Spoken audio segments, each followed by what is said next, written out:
মঞ্চত উপবিষ্ট শ্ৰদ্ধাৰ বসন্ত ডেকা ছাৰ, কৃষ্ণ গোপাল ভট্টাচাৰ্য ছাৰ,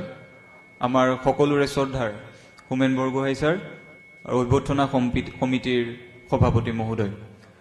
মঞ্চত এই প্ৰেক্ষাগৃহত উপস্থিত থকা শিৱসাগৰবাসী ৰাইজ আৰু জাতিপ্ৰেমী, মই আপোনালোকক সম্বোধন কৰিব বিচাৰিম জাতিপ্ৰেমী অকৃত্ৰিম প্ৰেমেৰে আজি দিছপুৰত বহি থকা মানুহখিনি, দিল্লীত বহি থকা মানুহখিনিৰ কলনি অকৃত্ৰিম প্ৰেমেৰে জাতিক ভাল পোৱা ইয়াত সমবেত জনতা। অসম জাতীয় পৰিষদ আমি যেতিয়া প্ৰথম কা আন্দোলনৰ গোটেই সময়খিনিৰ মাজেৰে আমি পাৰ হৈ আহিছিলোঁ, তেতিয়া আমি আন্দোলন যেতিয়া ৰাজপথত কৰি আছিলোঁ, আমি দুটা বৰ ডাঙৰ অসুবিধা পাইছিলোঁ। প্ৰথম অসুবিধাটো এইটোৱেই যে চৰকাৰে আমাৰ কথাবোৰ বুজি পোৱা নাছিল, আৰু দ্বিতীয় অসুবিধাটো এইটো যে দিল্লী দিছপুৰত বহি থকা আমাৰ যিখিনি নিজৰ মানুহ, সৰ্বানন্দ সোণোৱাল মোৰ নিজৰ বৰদেউতা, হিমন্ত বিশ্ব শৰ্মা মোৰ নিজৰ বৰদেউতা, তেওঁ অসমীয়া, এই মানুহখিনিয়ে যে গৈ যে দিল্লী দিছপুৰক আমাৰ কথাবোৰ বুজাব নোৱাৰে, এইটো আমাৰ আটাইতকৈ ডাঙৰ সমস্যা আছিল।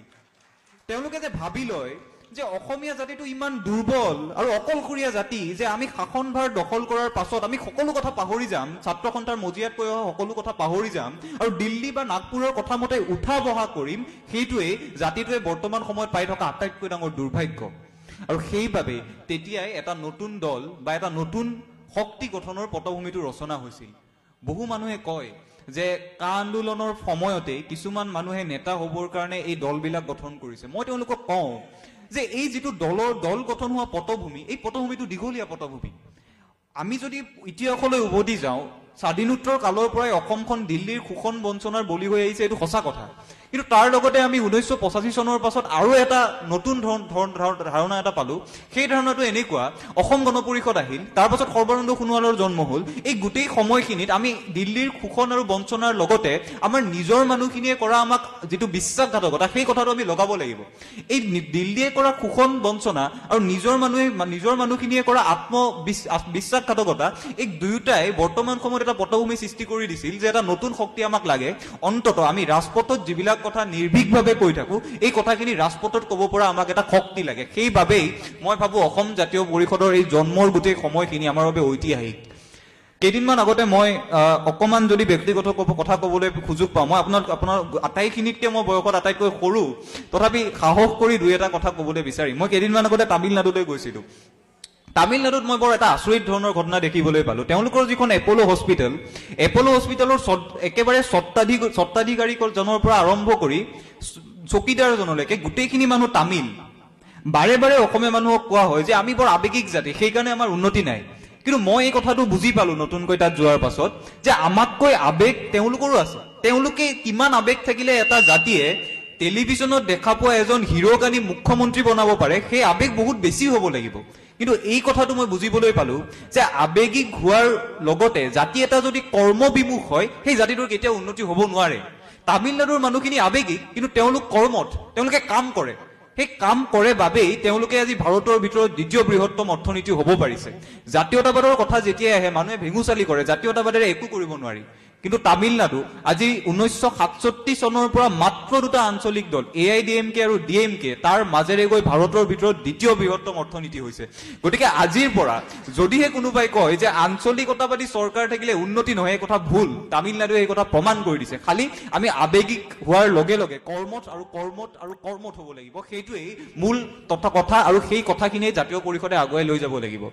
জাতীয় পৰিষদ যেতিয়া গঠন হৈছিল তেতিয়া বিভিন্ন মঞ্চত মই কথা কোৱাৰ সুযোগ পাইছিলোঁ, আৰু এটা টক শ্ব'ত মই কৈছিলোঁ যে জাতীয় পৰিষদে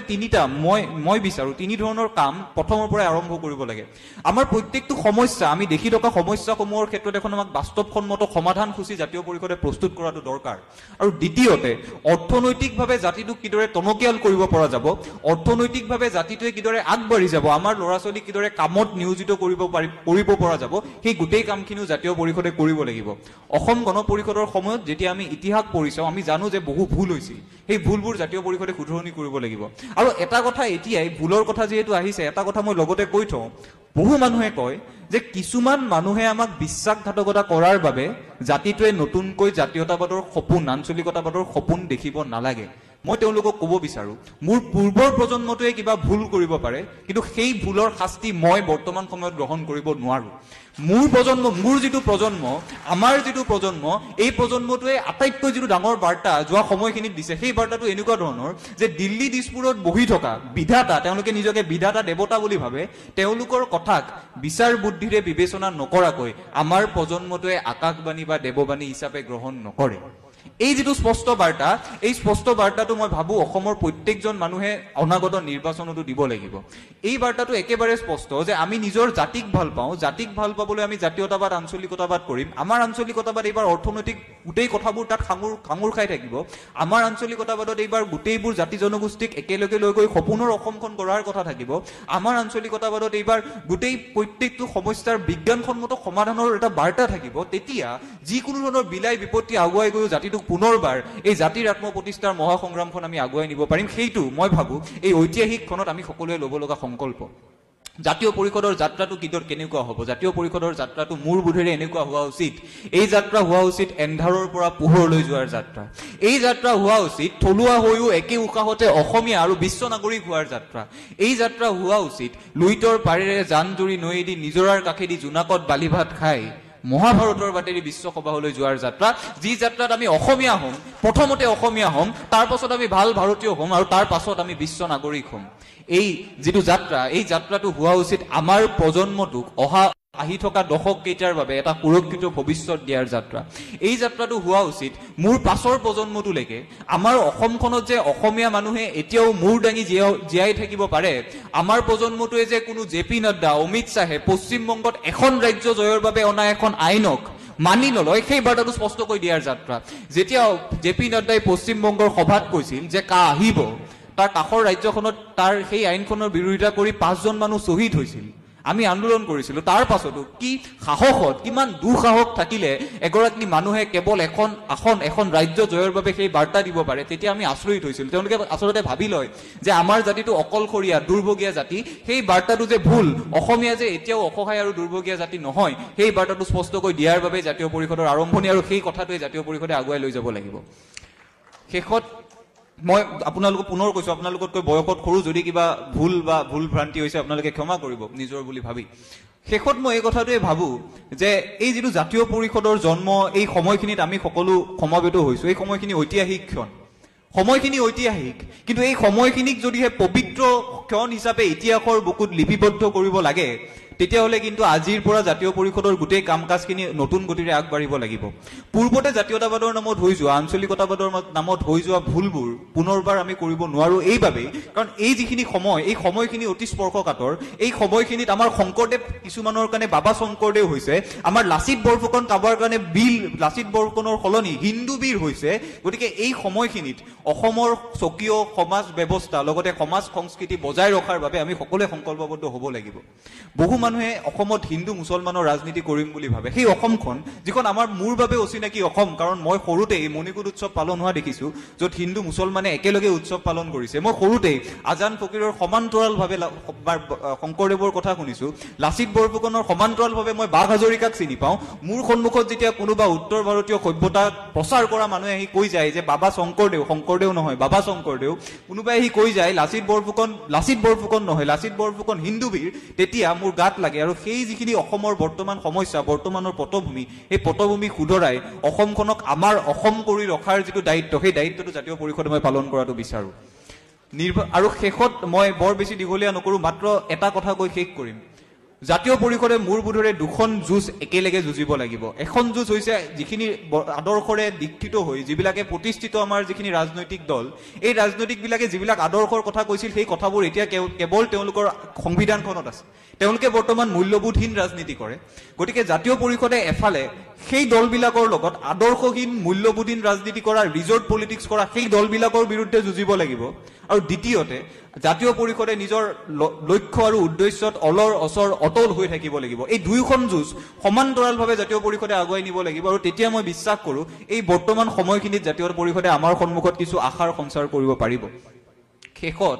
এই কথাটো কৈ সামৰিব বিচাৰিম যে এই গোটেই সময়খিনি আমাৰ বাবে ঐতিহাসিক সময়। এই গোটেই সময়খিনি আমি আমাৰ প্ৰজন্মটোৰ বাবে পোৱাটো সৌভাগ্যৰ কথা, আৰু গোটেই সময়খিনি ইতিহাসৰ পাতত সদায় লিখা থাকিব। কিন্তু শেষত এই কথাটো কৈ সামৰিব বিচাৰিম যে এই জাতীয় পৰিষদৰ যি যাত্ৰা, এই জাতীয় পৰিষদৰ যাত্ৰাত মই ভাবো আজিৰ পৰা প্ৰত্যেকজন মানুহে আমি সংকল্প লোৱা উচিত যে আমাক এলেহুৱা, দুৰ্বল আৰু অকলশৰীয়া বুলি ভবা প্ৰত্যেকজন মানুহক আমি এই শিৱসাগৰৰ মঞ্চৰ পৰা আজি সকীয়াই দিয়া উচিত যে এই যাত্ৰাত এইবাৰ কিন্তু অসমীয়া একত্ৰিত হৈ থাকিব। জাতীয় পৰিষদে কৰা প্ৰত্যেকটো ভুল, জাতীয় পৰিষদে কৰা প্ৰত্যেকটো বেয়া কামক আমি স্পষ্টভাৱে সমালোচনা যিদৰে কৰিম, জাতীয় পৰিষদক পৰামৰ্শ আৰু নিজৰ উপদেশেৰে আমি সমৃদ্ধও কৰি যাম। সেই বাৰ্তাটো যদি আমি দিব পাৰো তেতিয়া মই নিশ্চিত যে তামিলনাডুত যদিহে আঞ্চলিকতাবাদ সবল হ'ব পাৰে, আঞ্চলিকতাবাদ যদি মহাৰাষ্ট্ৰত সবল হ'ব পাৰে, অসমত মাত্ৰ এটা প্ৰজন্মৰ মাত্ৰ কেইজনমান মানুহে কৰা এটা ভুল সম্পৰীক্ষাৰ বাবেই অসমত আঞ্চলিকতাবাদৰ সূৰ্য কেতিয়াও অৱনমিত হ'ব নোৱাৰে। সেই বাৰ্তাটো আজিৰ মঞ্চৰ পৰা আমি দিয়া উচিত। শেষত বেছি দীঘলীয়া নকৰো, সম্প্ৰীতিৰ অসমখন, সমন্বয়ৰ অসমখন, আমাৰ সন্মুখত থকা শংকৰদেৱ, আজান ফকীৰ, বাঘ হাজৰিকা, লাচিত বৰফুকনৰ অসমখন, সেই অসমখন জীয়াই ৰখাৰ বাবেই জাতীয় পৰিষদৰ জন্ম। আমাৰ প্ৰজন্মটোক সুৰক্ষিত ভৱিষ্যত, সুৰক্ষিত দিশ এটালৈ আগুৱাই লৈ যোৱাৰ বাবেই জাতীয় পৰিষদৰ জন্ম। জাতিটোক এন্ধাৰে আগুৰি ধৰা এই সময়খিনিত পোহৰৰ এগছি চাকি জ্বলাবৰ বাবেই জাতীয় পৰিষদৰ জন্ম। আৰু সেই কথাটো মই বিচাৰিম শেষত জাতীয় পৰিষদৰ প্ৰত্যেকগৰাকী কৰ্মকৰ্তা, জাতীয় পৰিষদৰ প্ৰত্যেকগৰাকী সদস্যই আজীৱন নিজৰ বুকুত জীপাল কৰি ৰাখিব। ধন্যবাদ। জয় আই অসম।